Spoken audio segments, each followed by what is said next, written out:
get scratching. I believe Fever Dream Johnny is one of the most grossly underrated game devs. It's rare when I can play an entire catalog of someone's games and have a blast with all of them, either from the smooth gameplay mechanics all the way to the funny character design, and the hysterical dialogue truly keeping me locked in at all times. I am a man of simplicity, and when you give me the big funny and fun sneaky little puzzles in a game, I will spend far too long trying to figure out everything.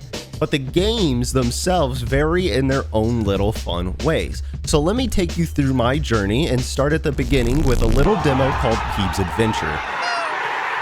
Peeb was introduced to me through the PS1 Haunted demo disc. You know, the thing with the lean skeleton? That guy. Now, first things I want to talk about is the design of Peeb himself. I mean, just look at the little guy. I think his design is actually very Chikawa status, and I don't know what it is, but it's intriguing to me. But I don't know what it is about the weird old PS polygonal style of these games that really just allure me and suck me into them. Like, I don't know what it is about sharp, jaggedy polygons and pixels that make my brain go neuron activate. With your trusty grappling hook, you are meant to solve puzzles and navigate through obstacles and discover the secrets that hide in Peeb's adventures.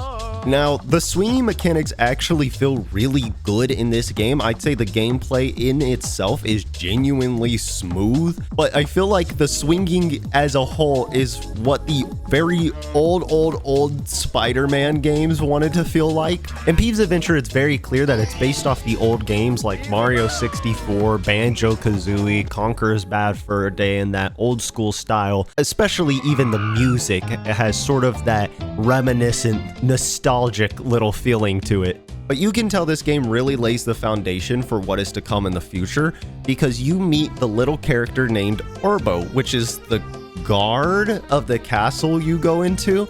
But Orbo's story is for later.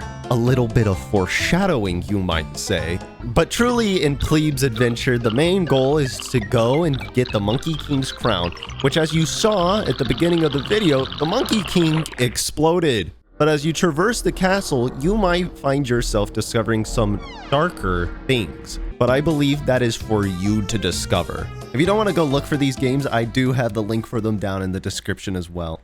But even for a small little demo, I give Peeb's Adventure 600 bananas out of 1 Monkey King. But before we talk about more of the games, I would like to talk about Fever Dream Johnny a little bit more. I believe that Fever Dream Johnny occupies a rare and important space in the modern indie game landscape. I think why I enjoyed them so much personally is the freedom and unfiltered artistic expression his games often use, and are often described as dreamlike or hallucinatory, hence the Fever Dream Johnny name in the first place. And I believe that the games are especially sprinkled with a strong hint of surrealism, and I believe making games in these surreal styles actually have a very strong input of retroactively slightly changing or influencing the independent development scene by taking those creative risks. I believe is practically the embodiment of the indie game spirit. It is art not made for specifically sales, but because it needs to exist. I think that's why playing the games in general have had more influence on me, and has also had influence on the creations that I make here, even on YouTube. I feel like no other game in Fever Dream Johnny's arsenal does that better than the next game coming up, Nowhere Me.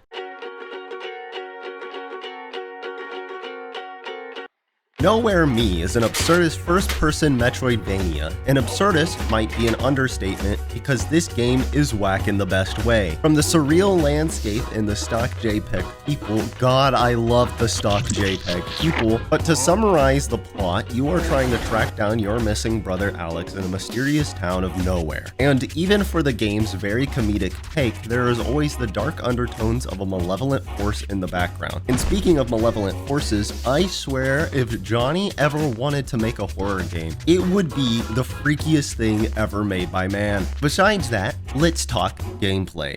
The movement of Nowhere Me is actually quite simple, but in that simplicity, it feels quite nice. Nothing really too fast or crazy, but in trade, smooth and silky movement. Until you get your sick booster that adds a ton of ways to move and get around the map in ways you couldn't before. It maybe help you find some more secrets that lie around almost every corner, but that's for you to discover. One thing I haven't really talked about with Fever Dream Johnny type games, and especially with this one, is the color design. There are certain rooms that instantly set a mood or vibe just based on color alone or what is used, but I think two areas in the game that stand out to me with their colors is the water sort of pinkish area that looks really cool to me, and also this one sort of room that has all these bookshelves. Something about the colors specifically in that room make brain happy. For a Metroidvania, I feel like this demo does a very good job at looping the maps back around, and the strange structures and buildings around the maps always gave me sort of a direction to go in.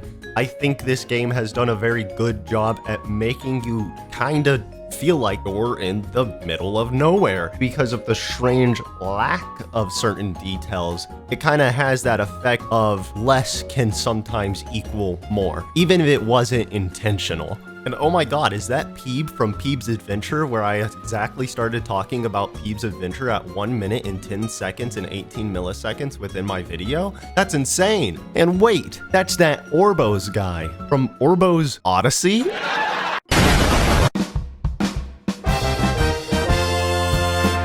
Orbos Odyssey is honestly a game of schmovement. And honestly, if you're not even a big platformer type person or anything like that, I say give this a try because it feels good. Like, really good. Good bones. It's like if Sonic 06 had good movement. The whole quick plot of Orbo is that you pretty much locked yourself in your own boss's room, and now you can't get out because, well, you don't have hands or arms, to be exact. Do I believe what Orbo Odyssey does in this game is necessarily revolutionary or groundbreaking? No, and it doesn't have to be. But what it does and how it does well and it does good. But a thing that stood out to me in this game isn't even necessarily the gameplay aspect. It was more just the dialogue itself. It's this combination of very straightforward yet really kind of stupid at the same time that honestly just made me crack up non-stop at the game. The entire time it just kind of feels like you're playing around with things, which I love, honestly, personally. But this is our first game where it's really not just a demo, it's actually a full game. It goes on sale for like $1 sometimes, so honestly, I'd say worth. And again, just like all of the Fever Dream Johnny type games, there's a ton of secrets lying around everywhere and weird little rooms and freaky things. And I love how that's a reoccurring factor in all the games. And I like the idea that a reward for finding a secret doesn't necessarily even have to be an item. It can just simply be something weird. And there is a lot of that in Orbo's Odyssey. Hell, even the base maps themselves are weird.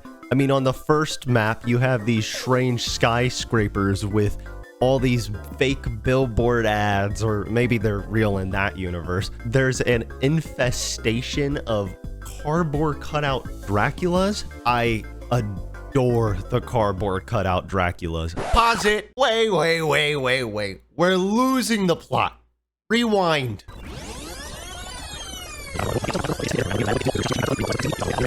Pause. Now hit play. I believe Fever Dream Johnny is one of the most grossly underrated game devs. It's rare when I can play an entire... Let's get scratching.